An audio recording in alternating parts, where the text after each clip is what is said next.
नहीं होता, क्योंकि यह इंद्रियां, इनका यही धर्म है, इनका यही कार्य है, कभी उसी वस्तु से उपराम, कभी उसी वस्तु को आसक्ति, और इन्हीं के आसक्ति और उसमें जो है ये जीवात्मा परेशान रहता है। लेकिन जब ये ज्ञात हो जाता है कि यह इंद्रियों को, इन सब के जितने भी विषय हैं, इन सब विषय को, सब में कोई ना कोई प्रकार से सूक्ष्म रूप से राग द्वेष छिपे हुए होते हैं, तो इस कारण से ज्ञानी जन सदा सावधान रहते हैं। सावधान इसलिए रहते हैं कि जिसे हमने मरा मान लिया वो मरा नहीं है, केवल मूर्छित हो गया है।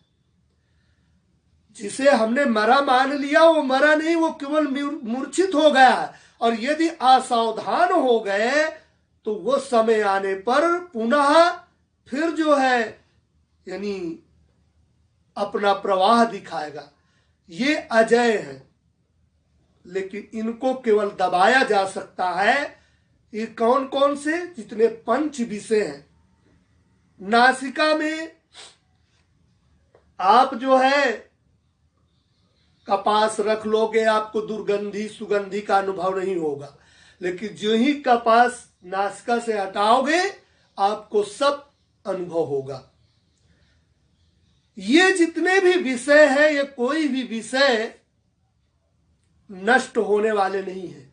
इन विषयों से, ये विषय को केवल दबाया जा सकता है। इन विषयों में, इन विषयों से सतर्क रह करके सावधान रहा जा सकता है। बाकी यह जान करके कि ये सदा सदा के लिए नष्ट हो गए, तो ऐसी स्थिति में वो प्राणी असावधान कहा जाता है और वो पुनः संसार सागर के चक्कर में फंस जाता है।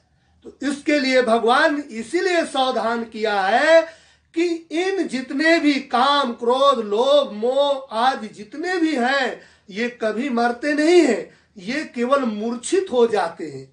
और इनकी मूर्छा को देख करके जो प्राणी असावधान हो जाता है वो संसार में भटकता चला जाता है। तो इसके लिए भगवान ने सावधान रहने के लिए कहा है कि वही इनसे बच पाते हैं जो ज्ञानवान नर होते हैं। वो जानते हैं कि ये केवल मूर्छित हुए हैं, और ये अगर जरा से असावधान हुआ व्यक्ति तो समय आने पर ये अपना प्रवाह फिर आरंभ कर देते हैं। तो इसलिए जो प्राणी ये अजय शत्रुओं से लड़ता रहता है और इनसे पग पीछे नहीं हटाता और लड़ते लड़ते जीवन भर संग्राम करता रहता है। सती का होना सहज है, पल भर का है काम, संत का होना कठिन है, जीवन भर संग्राम। यानी उसके लिए जीवन भर इनसे लड़ना ही उसके लिए कर्तव्य है। अगर वो लड़ना बंद कर दिया तो ये उस पर हावी हो जाएंगे। तो उसके लिए बतलाया कि वही इनसे बच पाते हैं जो ज्ञानवान नर होते। यदि सावधान रहा प्राणी, जागता रहा, तो चोर नहीं आते। और यदि चोर देखा कि सो गया व्यक्ति, यानी वो जो है जब सो जाता है व्यक्ति तो चोर आकर के उसके धन को लूट ले जाते, यानी विस्मृति में चला जाता है, ज्ञानता को धारण कर लेता है और ज्ञान से मुख मोड़ लेता है, सत्संग विचार आदि इन सबसे मुख मोड़ लेता है। तो फिर उसको लूटते एक क्षण नहीं देर लगती।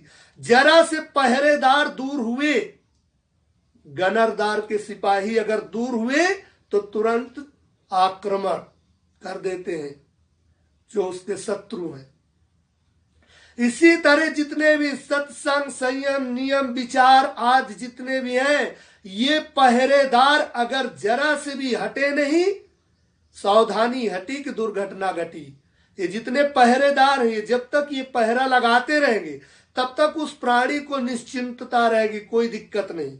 और यदि ये हटे, संयम, नियम, विचार ये हटे, तो मानो इनका आक्रमण फिर पुनः हमारा मान रहा था वही आकर के पूरे बलपूर्वक उस पर हमला कर देंगे और उसे परास्त कर देंगे। तो इसलिए भगवान ने सावधान रहने के लिए कहा है। दूसरों का धर्म